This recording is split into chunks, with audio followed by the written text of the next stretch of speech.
Today's episode of Darkness Radio is brought to you by Microdose. Get out of pain, get out of anxiety, and start treating yourself a little bit better. Try Microdose. Microdose is a CBD THC gummy that will get you out of pain, get you out of anxiety, and get you into feeling good again. To learn more about microdosing THC, go to microdose.com and use the code DARKNESS to get free shipping and 30% off your first order. Links can be found in the show description, but again, that's microdose.com, code DARKNESS.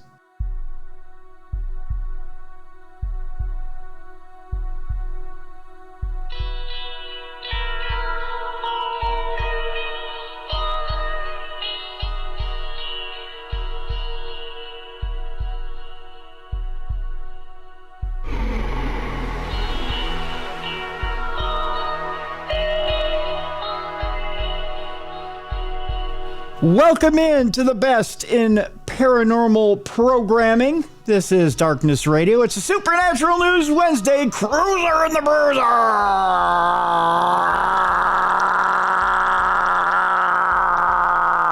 That's irritating, isn't it? I'm surprised you held it as long as you did. That's what she said. Yeah, it's a Supernatural News Wednesday. We got stuff going on today, folks. It has been a weird week in the Supernatural, so we're going to cover that. We're going to try not to mispronounce too many names. You know, here's the thing. Folks, why do you keep getting Russian stories and English stories? Yeah, you know, here's the thing, folks. If you think I care that much about mispronunciations, I don't. But if you're going to call me out online about mispronunciations, call me out about a legitimate pronunciation and mispronunciation. Yeah. I got called out about Rihanna. It doesn't matter. She doesn't care about it. It's Rihanna, right? It's Rihanna. Yeah. But she pronounces it Rihanna. Oh, she does? She does. That's what she claims the real pronunciation of her name is. Rihanna. Did Rihanna actually call you out? No, a guy online did. Maybe it was really Rihanna. But he was like laughing my emmering her ass off. Tim blew it. He blew the pronunciation of Rihanna. Listen, here's the deal. I was spinning Rihanna, notice how I'm saying it, albums when she was still messing around with Chris Brown, okay? So the fact of the matter is the record reps came out and they pounded it into our heads. It's Rihanna. It's Rihanna. Say, every radio DJ I've heard says Rihanna. Last night on Entertainment Tonight, it was Rihanna. On the Super Bowl, it was Rihanna. That's right. You know why? And I'll tell you why, Bruiser. Why? It's because she can't go back to the islands and say Rihanna because they'll pull her card. The fact of the matter is she can't go back home and say Rihanna. It's Rihanna. Yeah. I had a really good friend I worked at Ticketmaster with who was from Jamaica. Her name was Anna. It wasn't Anna. There's no such thing. And what did you call her? I called her Anna. Okay. Yeah. Are you kidding? I didn't want to get slapped upside the head. I know where my bread's buttered. It was Anna. It was never Anna. Right. She had family in Jamaica and Barbados and in Trinidad. I was going to say, because Anna is more of a Russian, German name. Yeah. It's Rihanna. And she says Rihanna because she wants to be different. So that's all it is. Don't worry about it, folks. I mean, it's okay. It's going to be all right. If you want to come at me with something, come at me because I'm a fat piece of shit. Not because you have bad grammar? Yeah. Well, it's not even grammar. It's a name. Yeah. Just because we all struggle with names. Yeah, we all struggle with names. Yeah. You know. Yeah, come at me because I got one good foot. That's a good one. You know. Challenge me on something better than you know, whether it's Rihanna or Rihanna. I mean, come on. You can do better than that. Come at me because you know, they put Jell-O pudding where my heart was this past weekend. Now when my heart beats, it's a chocolate pudding fountain. Hey, that's delicious. Oh, I know. Tell me about it. Your burps taste like chocolate. They do. And now instead of hearing, now you hear. So yeah, come at me for that. But don't, Rihanna, nobody gives a shit. What's funny is nobody liked the status or nobody liked the post. Yeah. So nobody was like, yeah, Tim's a complete idiot because he doesn't know how to say Rihanna. I mean, nobody even backed his play. Which I'll go back. I'll go back and I'll like it. Okay, yeah, you go back and like it. So at least make the guy feel good. Because, Yeah. I don't know. I don't know why I'm in such a pissy mood. You know what it is? I think they gave me a new heart while they were in there. Your heart didn't grow 10 times bigger like the Grinch? No, I think so. They gave me they gave me an asshole heart while they were in there. So it's the new Timmy. I have no idea. Supernatural news today, folks. We got some interesting stories out there. We're still talking about spy balloons. I don't know why we are. Now the thing is, Bruiser, that we've we accidentally have popped somebody else's balloons. Not China's? No, it's not China's, and they're innocent people's balloons. So evidently we went after somebody's birthday balloons. Well, if it's at 20,000 feet, you need to get shot down. When Cincinnati was in the Super Bowl 2 years ago, I bought balloons for Super Bowl. I don't know if you remember, I had did I ever show you the inflatable Super Bowl dip tray I got from Party City? No, sounds amazing. Oh, dude, I'm going to send you a picture of it. Okay. This thing is the most amazing thing ever. What it is, it's an inflatable stadium. Okay. And it's got little cardboard trays, and it's got like a little field that works as a mat for your hot dips. Okay. Or your little crock pots. Yeah. Okay. But you've got these little trays that will hold either chips or they'll hold just anything that you're gonna have holdable, and then you've got your mat in the center, which is a football field in the stadium for the hot dips. You can put napkins or forks or whatever, and this little stadium is the coolest thing ever, and it's inflatable. And it takes up an entire goddamn table. But it's huge. And, yeah, it's worth it. Yeah, and it's worth it. I don't want to say the price on it because it was obscene for just an inflatable little stadium, but I had to have it. That you use once a year. Yeah, that you use once a year, right. But I had to have it. I absolutely had to have it. I don't know what my point was to this whole story, but again, that's what happens when your heart is now made of chocolate pudding.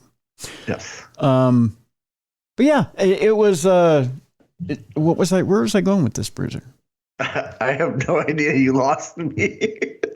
So yes, I bought balloons for it. Okay, so the balloons. Oh, yes, they're shooting down other people's balloons. Yes, they're shooting down other people's balloons. So what they do with this inflatable stadium is they have little permanent hooks or fixtures on the edge of the stadium for you to put Super Bowl balloons on. Oh, okay. So you can hang them on the edges of the stadium. Yeah. So they've got they have three different hooks. They have on the north and south end of the stadium, and on the west end or east end, they've got permanent hooks. So you can put a Super Bowl logo balloon up, and you can put the opposing teams on each end of the Super Bowl end zones, right? So I thought this was pretty slick, right? So I went out and I got a Super Bowl logo balloon, and then I'm trying to remember who was it? It was Cincinnati. You said the Bengals, right? Yeah, it was the Bengals and the Rams. No, not Rams. I'm trying to remember who the other team was. I know who did Cincinnati beat? No, the Bengals didn't win that one, did they? Or did they? No, they didn't win that one. No, they didn't win. Who won? I'm trying to remember who won that one. I don't remember either. I don't know. It wasn't remarkable, was it? It's funny how those Super Bowls aren't remarkable after a year or two. Yeah. So I went to, and I got the balloons, and I was all excited.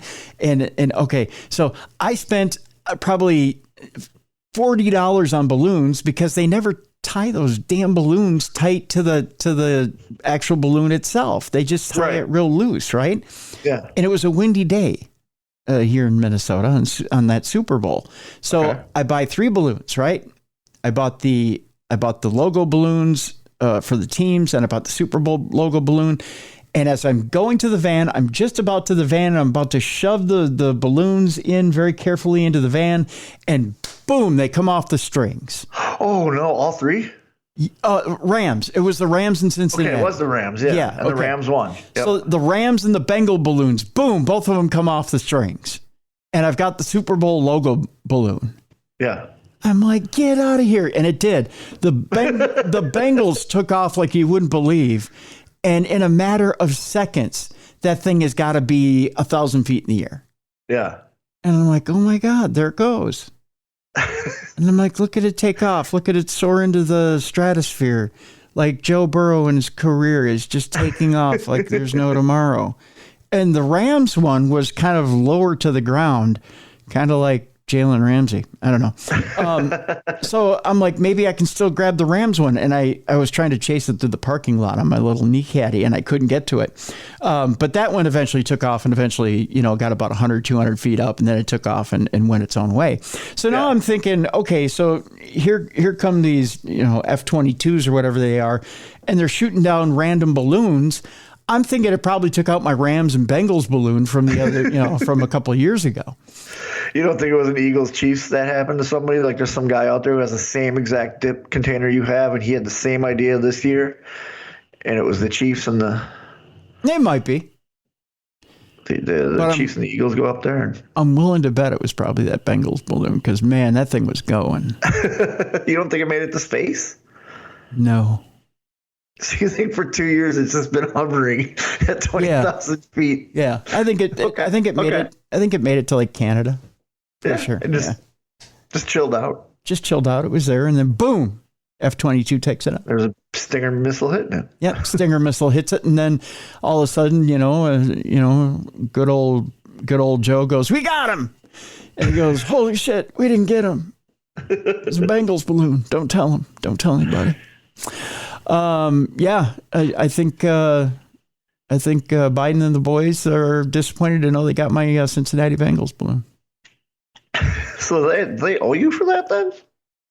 I think so. Yeah. When you do your tax return this year, just throw in their Bengals balloon price, and then obviously you got to add inflation to it. Well, yeah. It's been 2 years, Yeah. Because then I had to go back in the store, and they didn't have another one because they were selling like hotcakes. Well, yeah, it's a Super Bowl. There's only 2 teams in it. So I had to get some generic NFL balloons, just NFL football balloons, which... I would have done. I would have just picked up 2 other random teams. Oh, that would have been a good idea. Yeah, and people come over and go, wait, what? And you're like, no. This was my prediction. It was wrong. I'm sorry. Yeah. My nephew would have went nuts, though. He's very detail-oriented. So and he's 11, or at the time he was 10. So he would have looked at me and went, why the Baltimore Ravens and and the Houston Texans? They're both AFC. And I would have said... that could have been your prediction. Yeah, because I think they're awesome like that. I predict halfway through one of them is going to jump to the other side. Yeah, I just think one of them just defects to the NFC. Yeah. Just because they know they could beat everybody. And then, and then they clash, and then it's the loser bowl, not the Super Bowl. The toilet bowl, as we like to call it. Toilet bowl, yeah. And then they win, and then there's a big parade, and one of those teams just decides it's going to start playing hockey because it's not really doing all that well at football. I don't know. It's a natural progression. Yeah, it's a natural progression. Yeah. Yeah, so that's, yeah. So somehow we started shooting down little kids' balloons everywhere. So we'll talk about that this week. One guy in England believes that he knows for a fact now that it's not aliens. It's just balloons. By the way, welcome to the party, pal. You're just now, missed you. Yeah, you're now just figuring out it's just balloons. We kind of had it pegged from the beginning. Yeah. Yeah. So. And then when they came out and said, "Oh, it's balloons," we were like, "Oh yeah, we know that." Yeah. We had it pegged all along. Other stories today. Launching dust from the moon could help cool our Earth. Okay. Yeah, we'll talk about that. Let's get some dust busters up there. That's right. We're gonna hit the reverse button on our vacuums and we'll let that thing happen. A bus driver in Singapore actually spotted a ghost passenger on the vehicle security monitor. We'll talk about that today. Of course, AI is involved. AI. We'll talk about that today. Elon Musk even says, danger, Will Robinson. AI ain't a great thing. So we'll talk. And he's a robot, so. He is a robot. Yeah, so he's telling us flat out that, hey, AI, not good, nightmare fuel. And a shocking ending to today's show. Is it supernatural? Probably not, but it's freakish. So we'll end on that note today because that's how we do things around here now. Let's see. I don't know what that means, Bruiser. I have no idea. But that's the way we do it now. So, buck up and take it there, Skipper. That's what I say. It's the new pudding heart they put in me. You're full of piss and vinegar. Yeah. I'm full of pudding. Piss and pudding. That's what I'm full of today. Piss and pudding.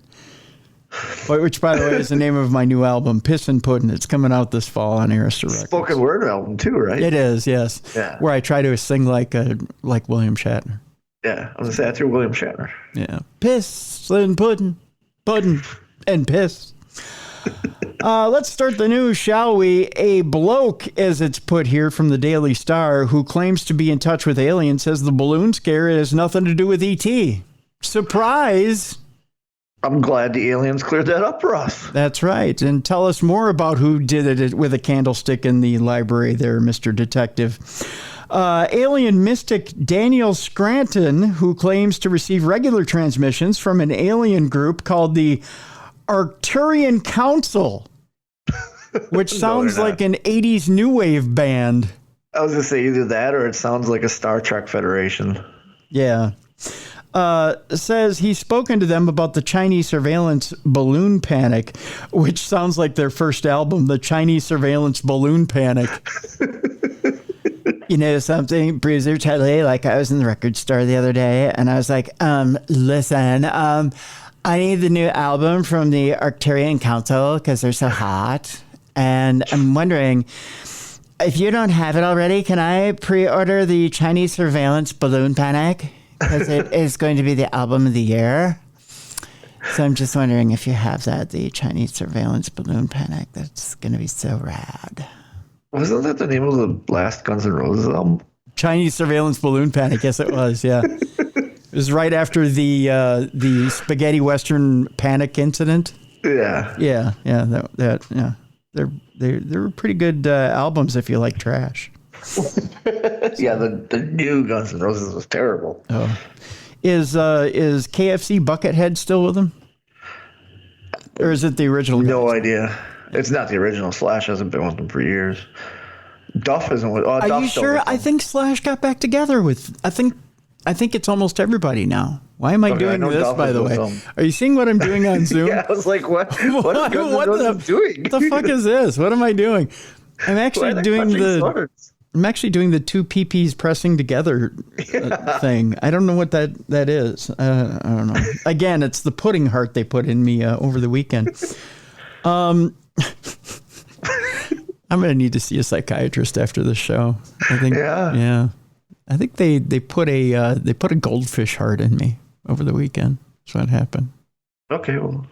Make sure you get plenty of oxygen. I don't know. I don't know either. Let's keep on with the story.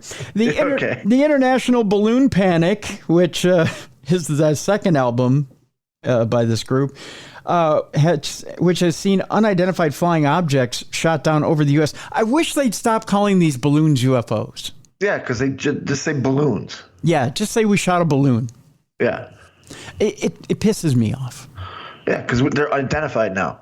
They're no longer unidentified. We blew up some fucking Mylar. Why don't they just say that? Or call it an object. Yeah, it's an object. Yeah. Yeah. We shot something down. Yeah. Yeah. We identified it. An identified object is what it is now. Because here's what you've done. You've whipped up a bunch of people who are into the paranormal. Yes. They hear UFO. We shot down a UFO.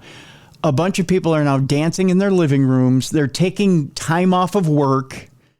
There's a lot of people drinking a lot of Chardonnay in the middle of the afternoon. They don't need to do that, Bruiser, because they think aliens are coming. Yeah, they think this is it. First contact. Yep, first contact. People are starting to organize the parties. They've got the UFO welcome wagons all set up. They ordered the UFO balloons. Yep. Don't do that. They'll shoot them down. Yeah, terrible idea. Terrible idea, as Charles Barkley would say. Terrible. But people are already celebrating. Don't do that.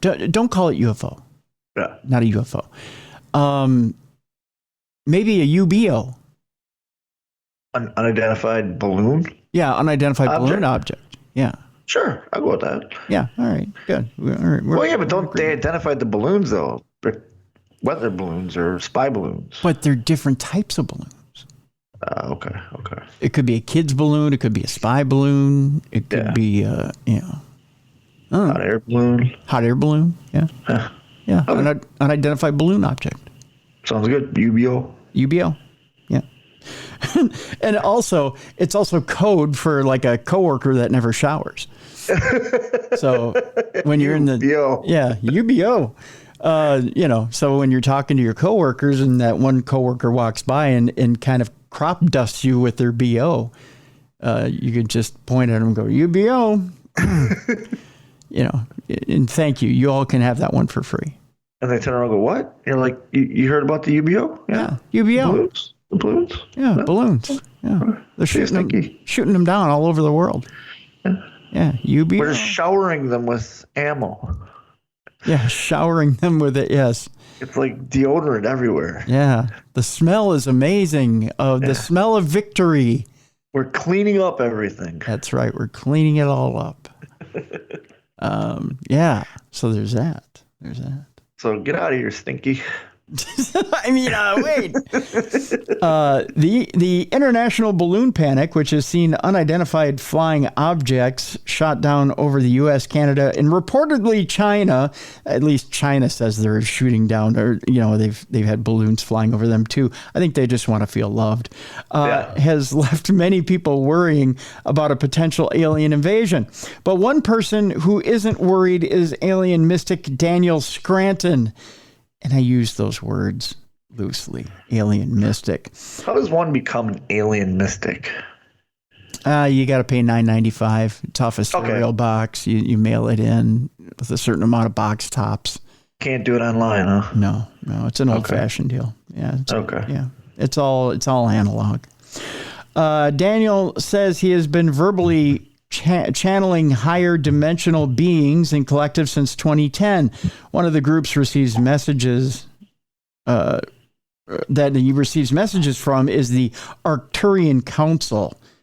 They're the same people who told Tipper Gore about the lyrics in different rock songs.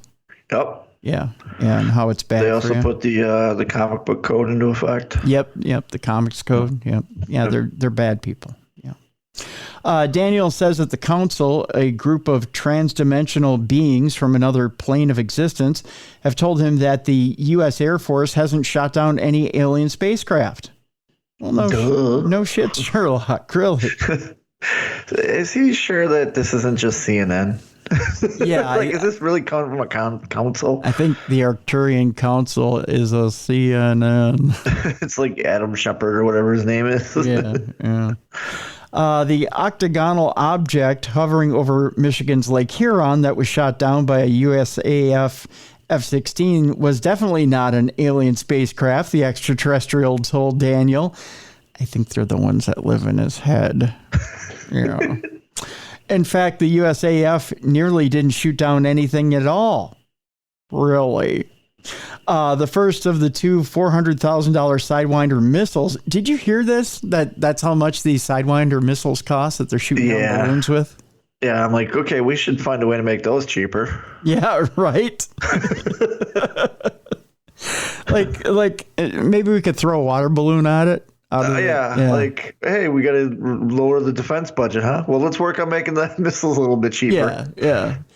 I mean, we if we fired a bottle rocket at it, that's cheaper. Like they need to blow up. That's what you got to do. Safely leave the plane and blow up. Yeah.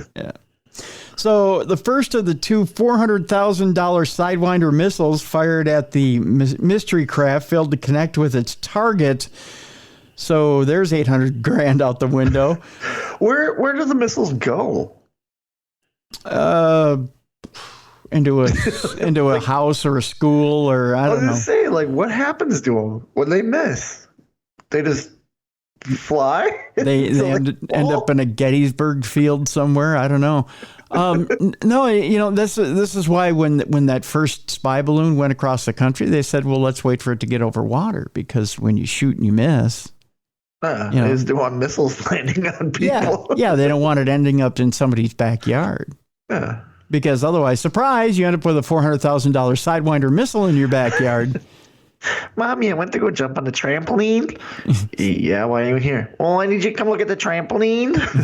There's a missile.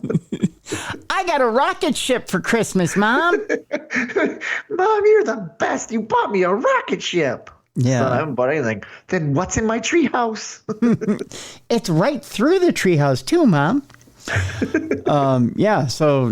It's kind of an expensive souvenir. Yeah, it is. So the first two failed to hit the target, and a second missile had to be fired to take out the strange object. That first miss led to some UFO watchers to speculate that whatever the object was had been equipped with some advanced defensive technology that enabled it to avoid or disable the state-of-the-art air-to-air missile. And it's called bad aim. Yeah, bad aim or air currents. Yes. Switching air currents. This guy just looks skeevy. I'm going to show you his picture in a minute. All right. Yeah, he just, you want to talk about a drunk actor. This is what he looks like. When General Glenn Van Herk, who oversees North American airspace for the U.S. Air Force, was asked if the military had ruled out the possibility that the balloons could be extraterrestrial, he replied that he hadn't ruled out anything. But Daniel claims he has the answers. Let's see here. As my story skips ahead to another story. That's always fun. He said, speaking through the U.S.-based sound healer, the Arcturian Council told us we are very aware of the so-called UFOs that have been shot down in various locations across North America. We are also aware of the wild speculation that has gone on within the New Age community about what these objects really were. Now, we want you to all understand that your skies are filled with spaceships from all across the galaxy. I feel like I should be speaking like this. And from other dimensions. And we also want you all to rest assured that no one has shot down a spaceship. Something being a UFO does not make it a spaceship. Beavis. Thank you, alien dude. Thank you, alien dude. The council stressed that all of the objects that were destroyed were human-made craft. Oh, so even the council knew it was human-made craft. Yeah, they're like, that's not ours. That's shoddy. That's great. However, they added the entire balloon panic was part of a wider scheme to slowly disclose the truth about extraterrestrial visitors. You're being readied for that experience, they added. Thank you, Beavis. So the balloons are getting us ready to meet the real thing. Okay. Yeah. You guys better have balloons. Yeah. So we're getting ready to shoot down real alien spacecraft. That's nice. Nigel Watson, author of UFOs of the First World War, Phantom airships, balloons, aircrafts, and other mysterious aerial phenomena, told the Daily Star it is helpful that even the aliens say this current crop of sightings are human-made objects. I think somebody's buying into somebody's shit too much. Yep. Yeah. Many ufologists and commenters agree, and some think that this is a good wake-up call for better use of detecting, tracking, and dealing with enemy or suspect terrestrial UAPs. In a similar fashion, when Winston Churchill was First Lord of the Admiralty in 1912, he made use of sightings of a phantom airship over Sheerness to investigate tighter aerial navigation laws and to prepare our aerial defenses against potential aerial threats. Yeah, but I bet he didn't go around blowing up kids' balloons. I mean, yeah, I was gonna say he wasn't blowing anything up. He wasn't going, "Good shot, I say. Take out that young child's balloon over there." All right, now I want to show you the skeevy guy who claims he talks to the Arcturian Council.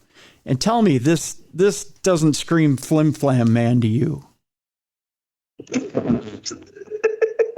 Right? What is with the cheesy smile? Right? Doesn't he look like he's trying to look like the Joker? Right. I was just going to say, doesn't he look like he's in line to try out for the Joker? Yeah. He's like, oh, you're filming the new Joker, huh? He's all, wait till they get a load of me. Yeah, he definitely, yeah. He's got that. No, he's definitely, he's the one that, he's going to sell you a bridge or a seaside. What is that? He's going to sell you a beach in Arizona or whatever. Going to sell you a bridge in Bridgerton? Yeah. Yeah, something like that. Something like that. We'll move on. Scientists' alien concerns after finding a space object sending signals to Earth. This is the one that we should be biting on. Yeah. Not the kids' balloons in the atmosphere, but Dr. Natasha Hurley Walker and her team of researchers in Australia found an impossible spinning object in space that terrified them when it sent radio signals to Earth. A scientist became concerned when she thought signals being sent to Earth from space were being sent by aliens. Dr. Natasha Hurley Walker was leading a team of researchers in Australia who found an impossible spinning object in space that sent radio signals to Earth every 18 minutes. How can it be an impossible spinning object? I don't get that. I don't know. That kind of sounds like a Dr. Seuss thing. Yeah, I don't know. She said, I was concerned that it was aliens, said Dr. Hurley Walker of the object 4,000 light years away from Earth, as reported by News Science and Nature. She said she broke out in a cold sweat and asked herself if this was the moment we finally found that the truth is out there. Ooh, look at that. Ooh, big X-Files. Yeah. The team from Curtin University... No, that sounds made up. International Center for Radio Astronomy Research, or ICRAR, in Perth, Australia, was mapping radio waves in the universe when they made the discovery. She said she initially thought the findings made by student Tyrone O'Doherty. Boy, is that a name. That is. Tyrone O'Doherty. How is he not famous right now? He comes from the bad side of Ireland. Yeah. I want to have a beer with this guy. Guinness. Yeah. Tyrone O'Doherty. Boy, that sounds like a bad In Living Color skit. You think he's Irish? I'm going to bite my tongue. So Tyrone O'Doherty was... they said that they thought initially the findings were just interference, but in an observation taken 18 minutes later when the source was... There the source was again in exactly the same place and at exactly the same frequency, like nothing astronomers had seen before. She added, at this point, I broke out in a cold sweat. There was a worldwide research effort searching for repeating cosmic radio signals transmitted at a single frequency. It's called the Search for Extraterrestrial Intelligence, or SETI. Get it? Was this the moment that we had actually or finally found that the truth was out there? She said this object was appearing and disappearing over a few hours during our observations. That was completely unexpected. It was kind of spooky for an astronomer because there's nothing known in the sky that does this. And it's really quite close to us, about 4,000 light years away, and it's in our galactic backyard. She realized that she had detected the source across a wide range of frequencies, so the power it would take to generate it could only come from a natural source, not artificial, and not aliens. So interesting indeed. Yeah, it is. Yeah. Let's see what else we have here. Invisible asteroids. How do you like that? I don't like that at all. That's terrifying. Well, let's make it a little bit more terrifying. Invisible asteroids as big as Hiroshima bombs may strike Earth at any second. See? No. That's a little more frightening than balloons. Yes, yeah. This is what we shoot down. Yeah, these are the things we need to shoot down. A grim twist of physics means that there's a potentially unlimited number of asteroids that could be heading towards Earth, our little old planet, which are avoiding our detection methods. Yikes. They discovered stealth. That's right. Stealth asteroids. That sounds dirty too. I can't help it. That's a dirty video game. Yeah, it is. The Earth could be smashed into by an unknown number of invisible asteroids at any moment, an expert has warned. He then took another hit off his meth pipe and continued. No, I'm kidding. This was the case with the 19-meter wide Chelyabinsk meteor, which plowed into the Russian airspace in 2013. I remember that one. It was huge. No one knew it was there. 1,600 people were injured by the massive shockwave, which was a size equal to 35 Hiroshima bombs. Scientists reckon the reason for this and the danger posed in the future all comes down to the glare of the sun, that according to Mail Online.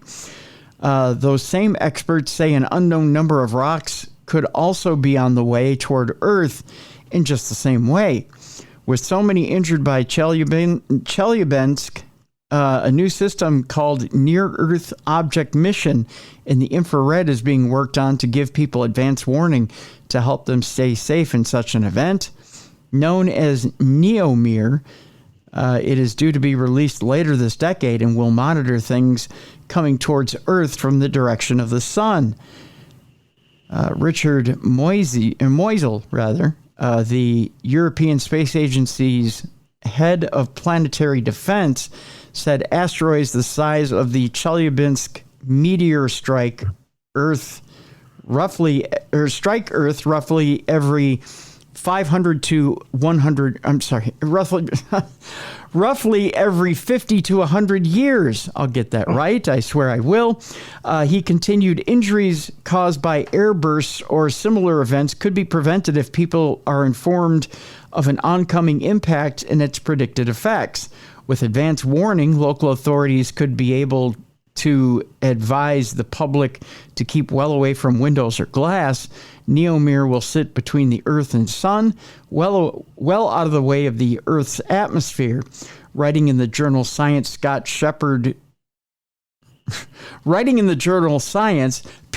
periods and commas are so needed in today's articles. There's very little commas in today's articles.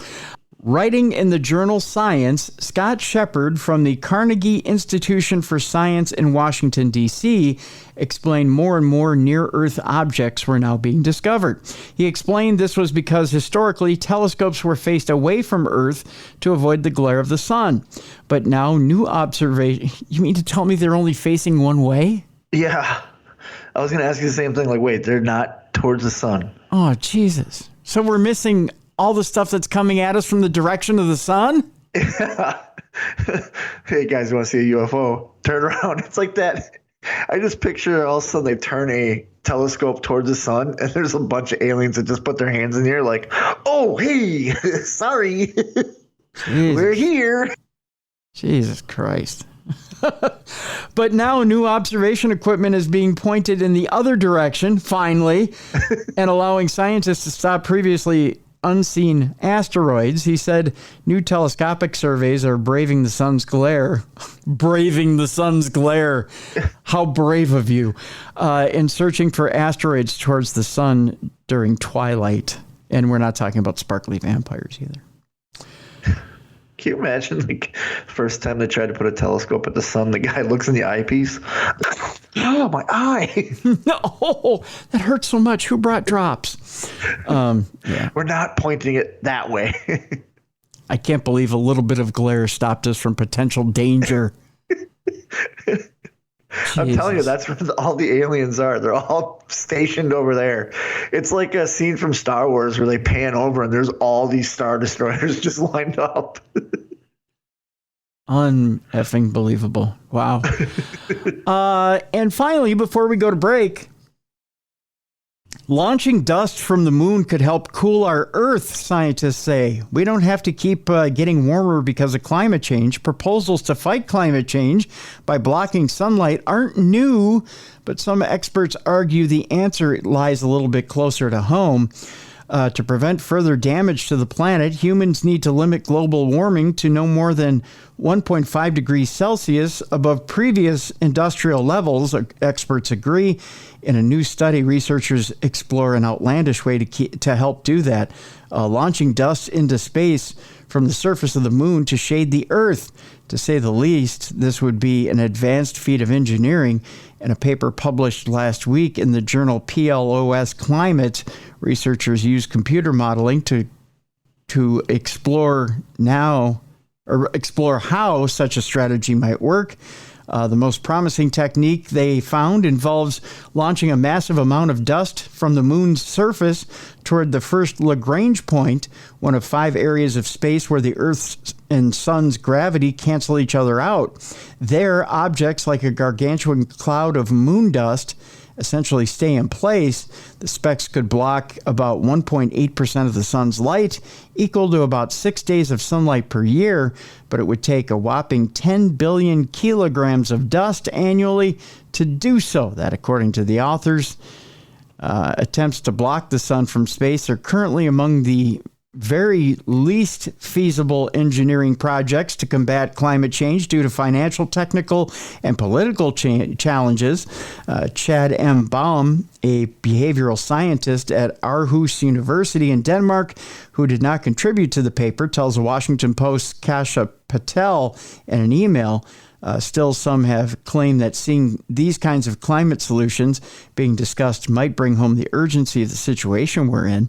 Over the years, scientists have proposed a variety of strategies for cooling the Earth by shielding it from the sun's rays.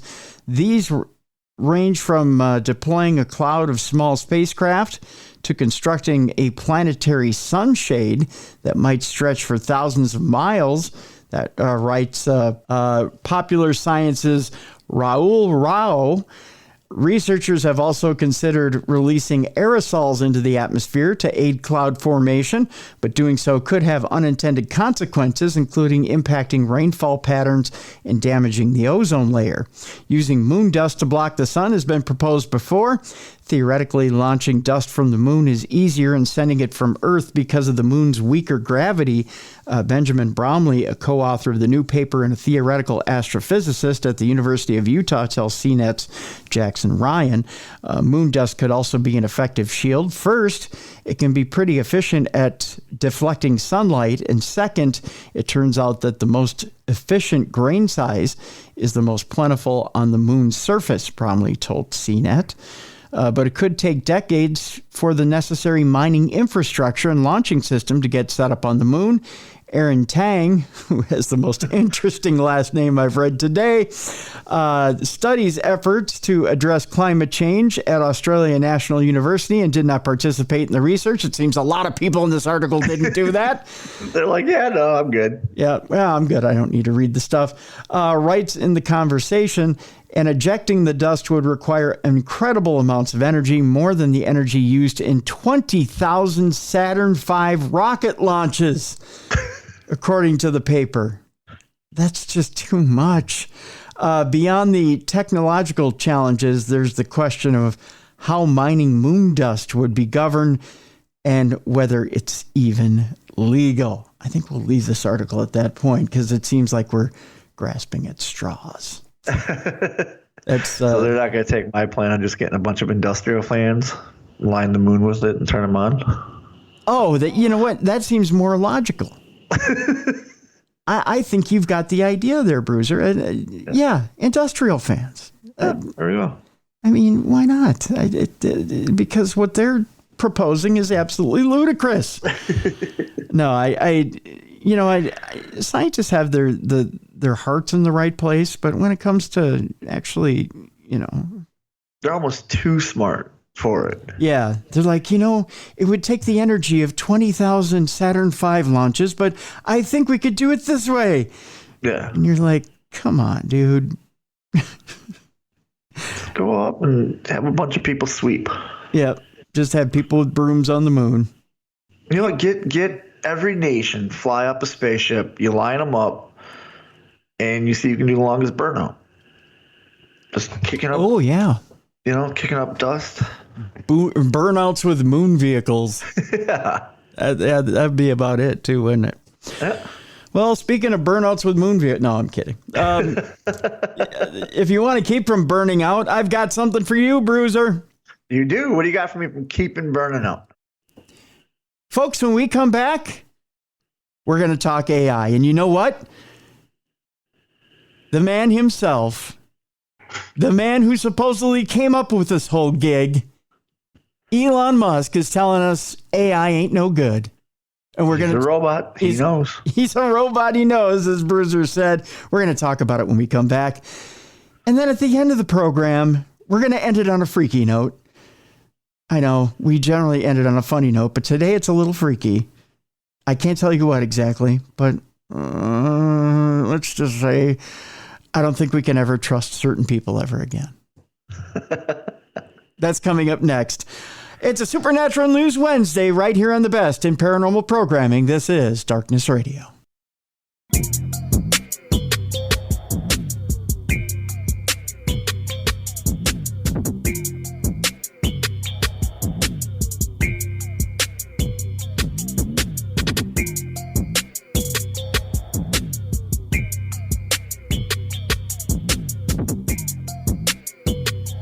Welcome back to the best in paranormal programming. This is Darkness Radio. I'm Tim Dennis.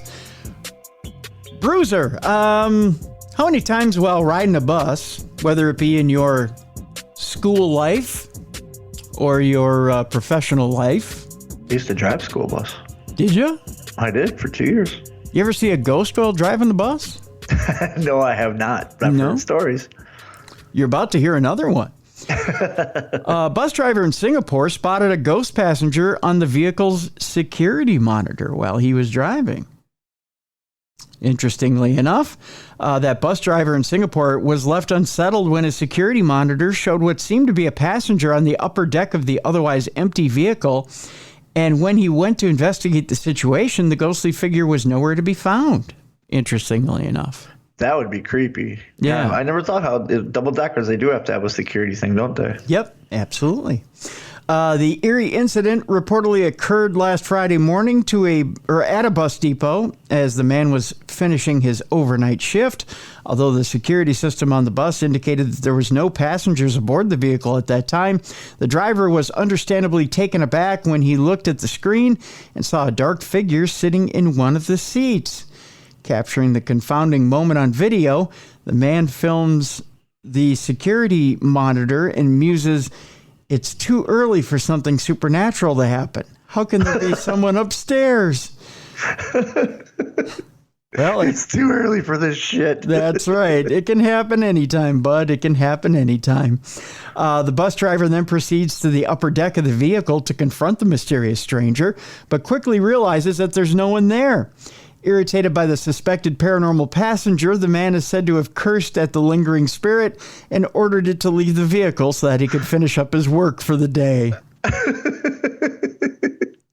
I ain't working overtime. Get the hell out of my bus. That's right. I just want a nice normal ride, damn you. Too early for this supernatural. That's right. The spooky video went viral on social media in Singapore and sparked something of a debate among viewers as to the veracity of the footage. One woman indicated that she believed that the ghostly encounter was genuine, as her husband works at the bus depot where the strange sighting occurred and has shared similar stories with her in the past. More skeptical individuals, however, argued that the apparition was either a camera glitch or the bus driver crafted a clever hoax by filming old footage on the security monitor and then pretended to be scared. Why would you go out of your way to do that? That seems to be excessive, yeah. Yeah. I don't know. for a few likes on YouTube. You know what I mean? Yeah. Yep. I got to ask you this. How much do you miss the old state of Wisconsin? I don't. You don't? Don't miss it at all. Nope. Not at all? You don't even miss the cryptids in Wisconsin? I miss Beast of Bray Road, yes. Yeah? And then the dire wolves that are supposed to be up in northern Wisconsin. Yeah? Yeah. There's a story out there talking about the cryptids in Wisconsin this week, and just kind of recapping what's out there. The Beast of Bray Road, or the Wisconsin werewolf. How many people call it the Wisconsin werewolf? That's like the side name. It's thrown out there. Not as much as you'd think, but it is an official title, I guess you could say. Mm-hmm. Was said to leave long claw marks on the cars of residents in Elkhorn. Reports of this creature continued throughout the 1980s and 1990s, and described as a humanoid but wolfish monster. While sightings have become much more rare, the last was as recent as 2018. The Lake Winnebago water monster is also fearsome, and is said the creature is able to eat an entire moose, bones and all. Okay. I believe you've done that in the buffet from time to time, right? I have. Yeah. I mean, that's not unusual. Many claim that the beast is a case of mistaken identity for a giant sturgeon. However, as the video points out, taking down a moose would be pretty intense for a sturgeon, which typically doesn't reach more than 12 feet in length. There are very few predators capable of taking down a fully grown moose due to both their size and aggression, with only the Siberian tiger regularly preying on them in the wild. Moose can swim, and there have been documented incidents where they have been attacked by orca whales and at least one shark.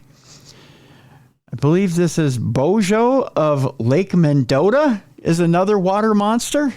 Okay, this is a new. I know where Lake Mendota is. I haven't heard this one. Okay, but rather than go after moose, this one will go after women. I think Bojo's got good taste. Yeah. Possibly the best report of this beast was when a woman was relaxing on the dock with her legs dangling in the water, and she felt something begin to tickle the bottoms of her feet.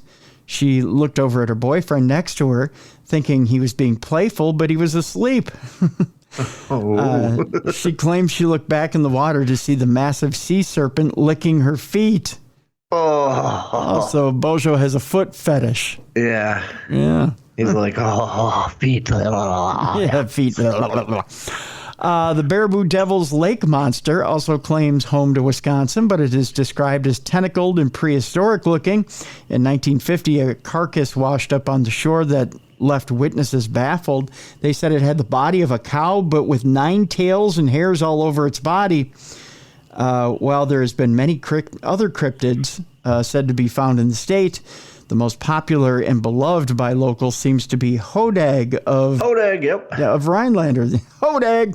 The Hodag. Hodag. There's Hodag days. I have a Hodag t-shirt. Yeah, Hodag's the man. There you go. This beast is said to be born of the ashes of a cremated ox and is said to seek revenge on anybody who abuses oxen. It's described as having a head like a frog with the grinning face of an elephant. Although that seems like an unfair description of if Hodag doesn't have a trunk like an elephant, it says here. I don't know what that has to do with the price of tea in China. I got no idea. Let's move on.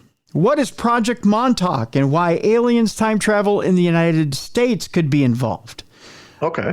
Project Montauk was originally thought to be a fiction book, but the author who claimed it was not, and the place where he alleges it all took place does actually exist. Really? Okay. Yeah. Social media has been running wild with conspiracy theories over the last week or so, with some involving a fictional book ever since the United States declared that it shot down a mysterious object over a lake. We call it a balloon.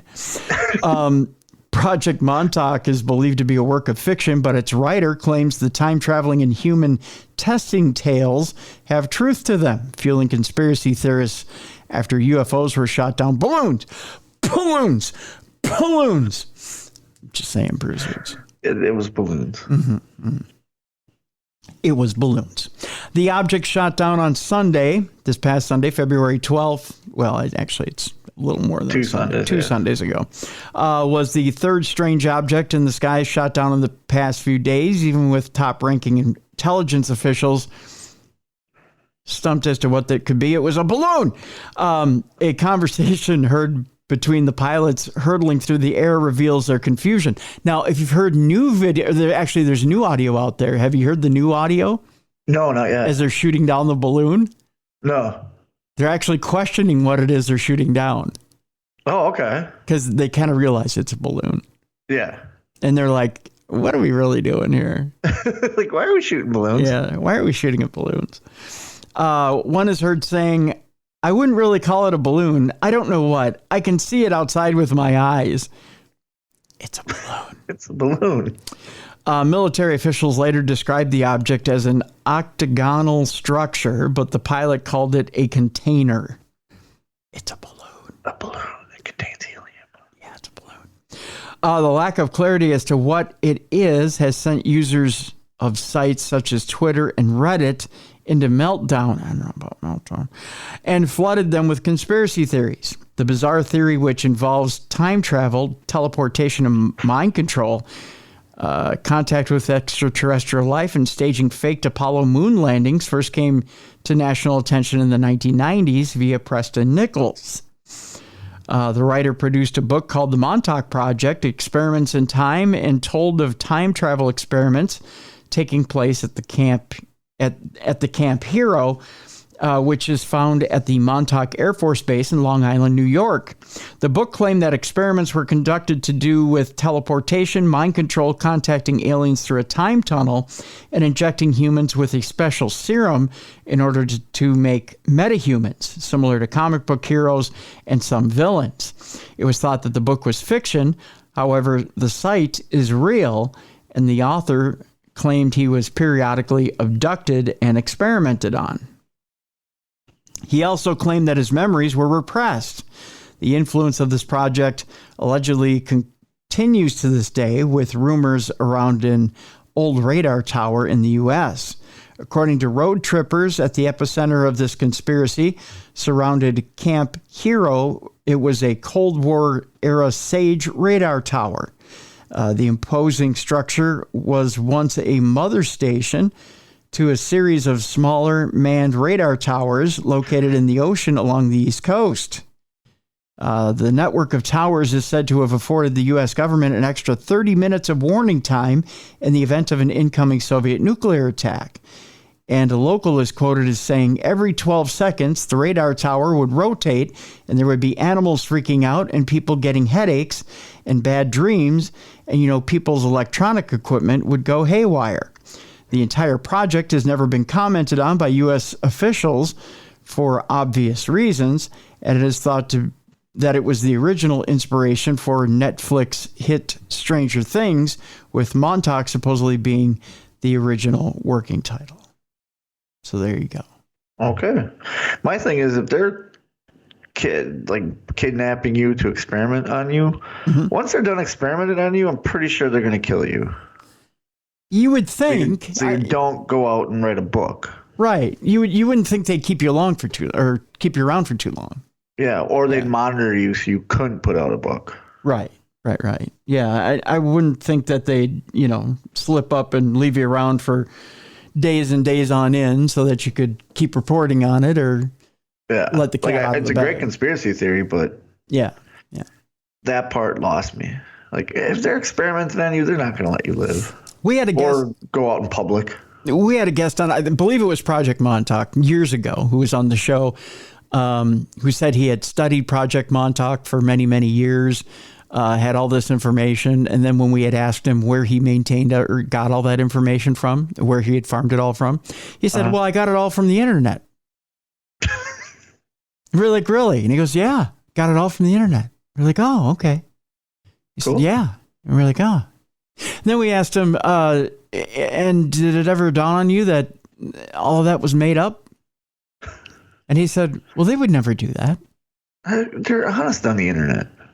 Yeah, they wouldn't do all that, especially with that project. Nobody would ever make all that stuff up. Wikipedia doesn't lie. We thought it was the funniest thing ever. Did you laugh at him, or are you just like, okay, cool? We kind of giggled and we let him go. Yeah. Because if that's the crux of your information, that you got it all from the internet, well, don't think we have much left to say to you. Yeah, like all of us can look this up. Cool, yeah. See ya. Because we had asked the guy, do you have any solid sources? Have you talked to anybody who was involved with Project Montauk? No, I just got it all from the internet. All right, then. You can't even come up with, well, I talked to a janitor who cleaned their toilets. Yeah, nothing like that. There's nobody he hadn't talked to anybody who had ever stepped foot in anything having to do with Project Montauk. Never talked to anybody involved with it. Just, I got it from the internet. Okay. And wrote a book about it. Okay. Yeah. So, all right, great. Sounds wonderful. Yep. Thanks for the interview. See you later. Thanks for talking. So you're not going to promote your book. Yeah, I could have done all that by reading articles. So yeah. That's beautiful. That's wonderful. Bruiser, guess what? What? Oh, no. It's nightmare fuel time. Amazon unit Zoo X is testing a robo-taxi on California city streets. Good. You kill people in California. Go ahead. Called Murder Taxi. I thought you said you'd never been to California. I haven't. Well, don't you want to go someday? Well, if they send the herd before I get there, that's fine. I'm not going to go if they have murder taxis. Murder taxis. It's better than it's better than Lyft. It's better than any other taxi service. It's murder taxi. ZooX, a self-driving vehicle company owned by Amazon, says it successfully carried passengers on public roads. Oh, God. Gosh. A development that helps the California company inch closer to bringing the vehicle to the general public. The company conducted the first run of its 4-person robo-taxi with employees on board Saturday. That according to the Amazon subsidiary. The vehicle, which doesn't have a steering wheel or pedals, Yep. ran a mile-long route between 2 ZooX buildings at the company's headquarters in Foster City, California. The carriage-style interior of the vehicle has 2 benches that face each other. It measures just under 12 feet long, about a foot shorter than the standard Mini Cooper, and travels up to 35 miles an hour. Oh, God, I'm going to show you a picture of this thing. You can see your death just It's a murder taxi. looking at it. ZooX, which was founded in 2014 and bought by Seattle-based Amazon 6 years later, says its vehicles can navigate roads and avoid collisions. Before Saturday's test, the company said it completed testing on private roads and got necessary approval from California's Department of Motor Vehicles. With the test now completed, ZooX says it's planning to launch a shuttle service exclusively for its employees. Oh, my God. All right, so if you're an Amazon employee, look, this looks just, Bruiser, like a coffin on wheels. Oh, gosh. Yep. That's a murder taxi. Yeah, isn't that fun? If that gets... Okay, if that flips, all that glass is going to come in on all those people. Yep. Because that whole side and the whole front are glass. Yeah. That's not safe at all. No. Unless it's bulletproof glass. Yeah, let's make the AI bulletproof. That's smart. I like how you put that. Yeah, that's smart. Make it bulletproof. That way we can't shoot it down when it decides to run us over, sons of bitches. Exactly. Mm-hmm. Such a bad idea. Such a bad idea. Well, and didn't we in the past have AI racist stories? What if the AI of that car is racist? Oh, you know what? Yeah, AI is still racist. Yeah. and sexist. Remember? Not only is it racist, but I saw a story this week. I know some people lean one way politically and lean another politically. I saw a story this week that ChatGPT leans one way politically. I'm not going to say which way it is, but it's going to piss off the other 50% of the audience. Yeah. So these cars are going to just hunt people.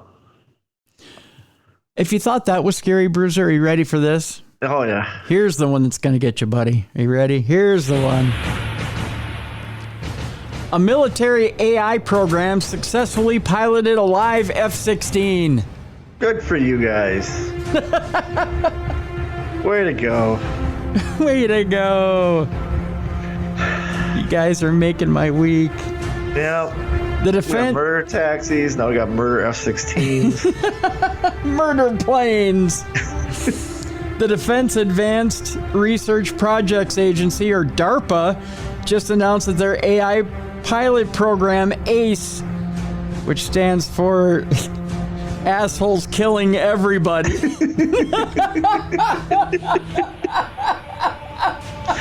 And it's not called DARPA, it's DERP. DARPA. That's right, ACE, Assholes Killing Everybody. Go ahead, correct my spelling online, will ya? Has moved out of computer simulated dogfights to flying real F-16s. Why? Why? I don't know. I get why, but it's going to go bad. Yeah, it is.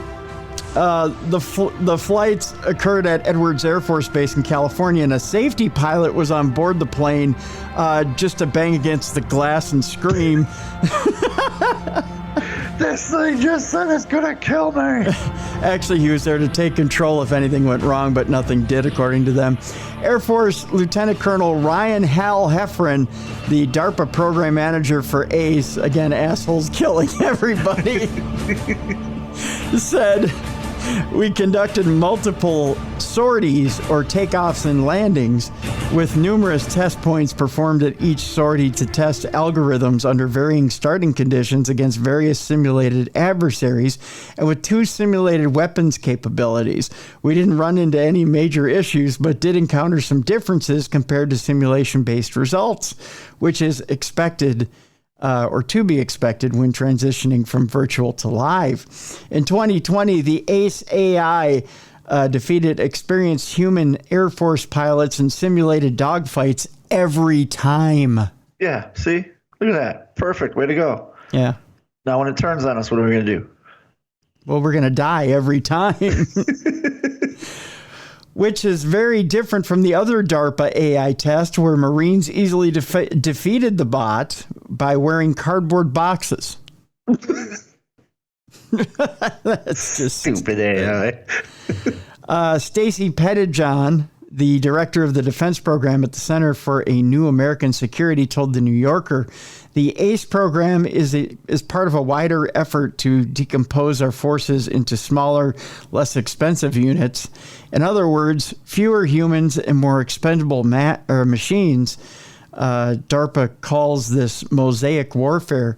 In the case of the aerial combat, Pettijohn said, "These much smaller autonomous aircraft can be combined in unexpected ways to overwhelm adversaries with the complexity of it. If any one of them gets shot down, it's not as big of a deal." In addition to swarms of AI-powered aircraft, DARPA imagines collegial cooperation between soldiers and AI on the battlefield, according to their AI Next campaign DARPA envisions. A future in which machines are more than just tools that execute human-programmed rules or generalize from human-curated data sets. Rather, the machines DARPA envisions will function more as colleagues than tools. They're tools. Instead of spending the money on this, why don't we spend the money on how to find out to make our Stinger missiles less than $400,000 each? Yeah, that'd be a good one. I'd agree with that. The takeaway here is that there are 2 different ways these folks are imagining turning AI into killing machines. So there's that. There's that. 2 more stories left for Supernatural News Bruiser. Oh, this is where the robot talks to us, right? What's that? This is where the robot talks to us, right? This is where the robot, you call him a robot. He's Elon Musk. He co-founded the firm behind ChatGPT and warns AI is one of the biggest risks to civilization. The guy who created it is telling us that. Yes, the guy who created it is telling us that. ChatGPT shows that artificial intelligence has gotten incredibly advanced and that it is something we should all be worried about. That according to tech billionaire Elon Musk. One of the biggest risks to the future of civilization is AI, Musk told attendees at the World Government Summit in Dubai, United Arab Emirates, shortly after mentioning the development of ChatGPT. Oh, so he's like, by the way, look at this great ChatGPT. And oh, by the way, this is the worst thing ever to happen to the history of the world.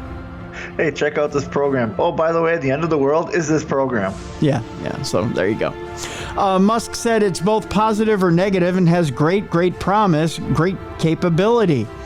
But he stressed that with that comes great danger. The Tesla, SpaceX, and Twitter boss was asked about how he sees technology developing 10 years from now. Musk is co-founder of OpenAI, the U.S. startup that developed ChatGPT, a so-called generative AI tool which returns human-like responses to user prompts. ChatGPT is an advanced form of AI powered by a large language model called GPT-3. It is programmed to understand human language and generate responses based on huge bodies of data. ChatGPT has illustrated to people just how advanced AI has become. According to Musk, the AI has been advanced for a while. It just didn't have a user interface that was acceptable to most people. That was accessible, not acceptable, but accessible to most people. Whereas cars, airplanes, and medicine must abide by regulatory safety standards, AI does not yet have any rules or regulations keeping its development under control, he added. I think we need to regulate AI safety, frankly, Musk said. It is, I think, actually a bigger risk to society than cars or planes or medicine. Regulation may slow down AI a little bit, but I think that might be a good thing, Musk went on to say. The billionaire has long warned of the perils of unfettered AI development. He once said artificial intelligence is far more dangerous than nuclear warheads. Oh, jeez. His words have more gravity today as the rise of ChatGPT threatens to upend the job market with more advanced human-like writing. Musk left OpenAI's board in 2018 and no longer holds a stake in the company. Initially, it was created as an open source nonprofit. Now it is closed source and for profit. I don't have an open stake in OpenAI, nor am I on the board, nor do I control it in any way, Musk said. Part of the reason for Musk's decision to establish OpenAI was because Google was not paying enough attention to AI safety, he said. ChatGPT has led a heated battle between Google, a titan of internet research, and Microsoft, which has invested in OpenAI and integrated its software into its Bing web browser. Google fired back at ChatGPT with its own rival tool called Bard. The company is playing catch-up as investors question whether ChatGPT will pose a threat to its dominance in web search. Interesting. Oh. Yeah. So the guy who invented it telling us not to use it because there's no safety precautions. Essentially, yeah. Essentially. And if you're ready for this last story, folks, get ready to get creeped out. We'll let you take a moment to gather your breath, sit back, relax, and get ready to rock back and forth a little bit and cringe. It turns out that there's certain people in the world, and I'm not picking on any one particular people in the world, will take anything and make it cringy. Oh, yeah. Mm-hmm. Cringy and sexy. It's the two things you turn stuff into. Cringy and sexy. That's going to be the name of our act out at the Minnesota Renaissance Festival. Sounds good. Yeah, we'll dress up in old-timey clothes and we'll call ourselves cringy and sexy. We'll let people decide which one they think is which. Yes, when they say who's cringy, who's sexy, we just point at each other. That's right. That's right. Japanese artist is turning heads with his freaky flesh-like accessories. It's like Ed Gein accessories. I kind of think so. I'm going to show you a little picture here as we get into the article here, Bruiser. So we can really get a nipple belt. All right. Yes, you too can get a nipple bandolero and wear it around. A Japanese DJ has found a new calling, making freaky fleshlight, flesh-like, Bruiser. Gotcha. Accessories such as severed finger ink stamps, pendants with blinking eyes, and purses with gaping mouths and stubble, inspired by horror movie special effects. Oh, I should talk to my daughter. She does special effects. See if she can make me a nipple belt. I'm sure she'll love this. After his first artwork in 2017 was pictured on the cover of his debut album. See, everyone's got an album these days. Everyone's got an album. Yeah, yep. we need an album. Music mixer wrapped in a silicone flesh coating, Mazataka Shishido, also known as DJ Doe, it's DJ Doe, I believe, has been commissioned to make dozens of other offbeat creations. In the beginning, almost everyone felt it was gross. Shishido, who is 36 years old, told Reuters, wearing a disco ball with a blinking eye on a chain around his neck. This is creepy. Hey, man, your necklace is blinking. All I hear in the background of my mind is, I don't want to grow up. I'm a Toys R Us kid. Once people learned that it's an artwork with some specific function, they started saying that it's cute and interesting, or they're just chastising you in your own little world. They're being polite. Yeah. Shishido says his art is often made to custom order by customers who request their own body parts on the items. Fine. Yeah, no. Yeah. He draws the designs by hand before a Tokyo studio called Amazing Studio JUR takes up to 2 months to turn the concept into reality. Yikes. Are you ready for this? Yeah. Okay. The bespoke items do not come cheap. USB devices and the ink stamps in the shape of fingers cost around 150,000 yen or $1,166. While the disco ball he wears costs about 580,000 yen or $4,500. All right. His art has caught the attention of celebrities, Shishido said. American rapper Lil Yachty. I'm sorry, I don't want to be accused of mispronouncing his name. And it's Yachty. Is it Yachty? No, it's Lil Yachty. It's Lil Yachty? Is that how they say it? I'm an old man. I don't know who that is. It's Lil Yachty. Posted a video of himself clutching one of his blinking balls on social media in 2021. Oh, look at Lil Yachty and his blinking balls. Out on the streets of Tokyo, his creations are also turning heads. It's like so realistic that it definitely takes you by surprise, said Laura Teal, who's only 22 years old and an Australian tourist who stopped to ask Masataka about the artwork hanging from his neck near the capital's bustling Shibuya crossing. He said it feels too real. He said, I feel it's too real. I feel a little bit gross, but it's really cool, she said. Yeah, so here, I'll show you, Bruiser. Serial killers everywhere going, yes, I can finally wear my skin suit. It does look like someone has chopped out a section of your skin. Ooh. Yeah, isn't that weird? Those are real realistic. Yeah. Like someone's chopped out a subsection of your skin and kept your lips, or a subsection of your skin and kept your eye. Yeah. Yeah. Oof. Just, yeah. Yeah. So anybody who's just wanted to carry their cock around with them, you can do it now. I don't know why I went automatically to that, but I did. It's like a flashlight.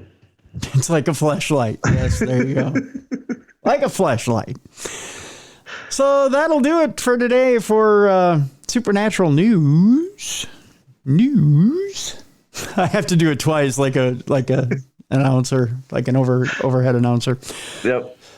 Tomorrow on the show, the Slipstream Shaman, Todd Wilcox, is our guest tomorrow. He is going to discuss how we can learn how to use our natural abilities in quantum healing. We'll also talk about the quantum room and how it is so effective in helping in this healing. We'll talk about why shadow people are so important. We'll talk about how the Slipstream Shaman himself is so helpful in paranormal investigating. We'll also talk about his near-death experience and near-death experiences in general. And we'll talk about why Bigfoot is one of his spirit guides. That and much, much more tomorrow on Darkness Radio. The Slipstream Shaman is our guest, Todd Wilcox. There you go. So tell us real quick, Bruiser, what you got going on this weekend? I am in Winston-Salem for AML Professional Wrestling. I'm wrestling Billy Brash for the second time. Bill Brashke. I'm going to beat him up. Beating up Bill Brashke. Bill Brashke. Gonna have a couple of tall drinks and beat up Bill Brashke. I'm so using it in the match tomorrow, Saturday. There you go. It's all yours to use, buddy. Me, I'm gonna figure out how to turn my now chocolate pudding heart into chocolate fondue. Ooh. I'm gonna work on that this weekend. Much to that liar Belinda over at Care 11 in the weather department, there are no chipmunks out this time of year.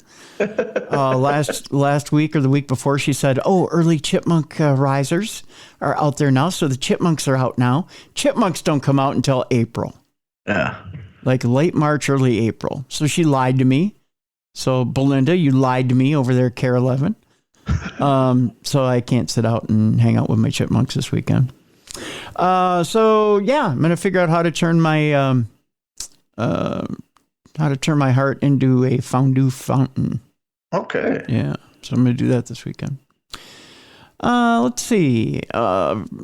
Second of all, I want to thank everybody for their thoughts and prayers. I haven't done that yet, so I want to thank everybody for their thoughts and prayers and keep them coming, because there's a long road of cardiac therapy coming up.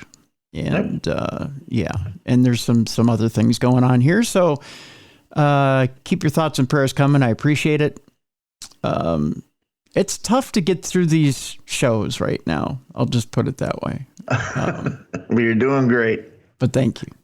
So, but thank you very much for keeping me in your thoughts and prayers. It's appreciated.